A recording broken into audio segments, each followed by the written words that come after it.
All right, so we're looking at the Iroquois Constitution, if you will.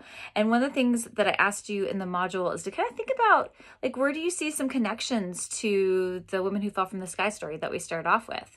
And I think you can see quite a few just right away, right? There's the Great Tree of Peace.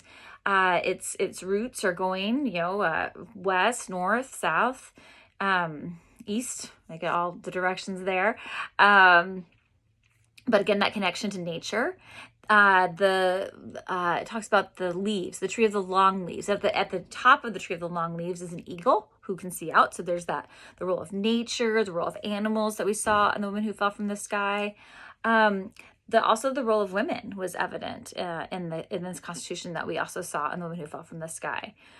In this excerpt, it tells us that the lineal descent of the people of the five nations goes through the female line. Women are considered to be the ones who give birth to the nation, it tells us, and they are the owners of the land and the soil.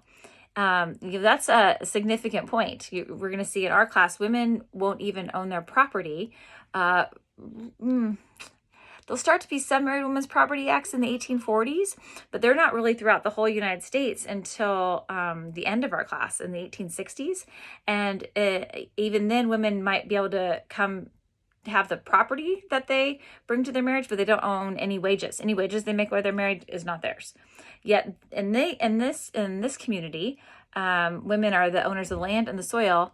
This is a good, early 1400s, before Europeans arrive, is when this allegiance is created, or alliance is created. Allegiance to the five nations, I suppose we could say. So we can definitely see the role of nature, the role of women that we saw in the woman who fell from the sky.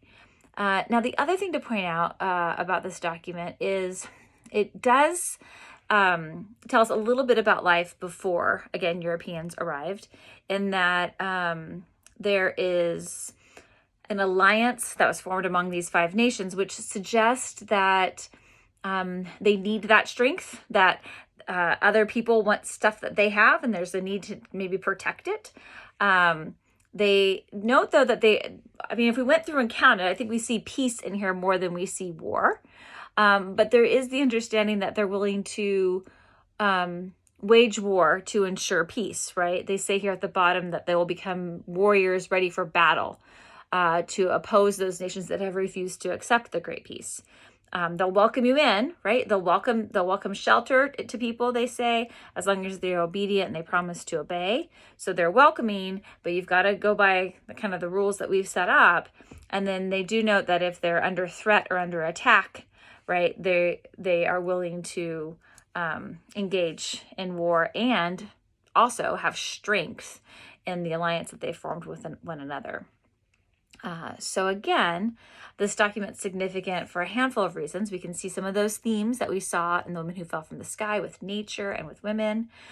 It also, though, tells us a little bit about life before pre-15th century, late 15th century, when Europeans enter into the Western Hemisphere. And we can see that even though we sometimes tend to think of Native Americans as Native Americans, they see themselves as they don't see themselves, they are members of different nations. And sometimes those nations supported one another and got along with one another, and other times those nations made war with one another. And we can see here at least one tactic or one method of trying to make that situation work. All right, I hope that helped a little bit, kind of working through that Iroquois Constitution. If you have any questions, you can be sure and put those in the discussion board or send me an email. Take care. Bye-bye.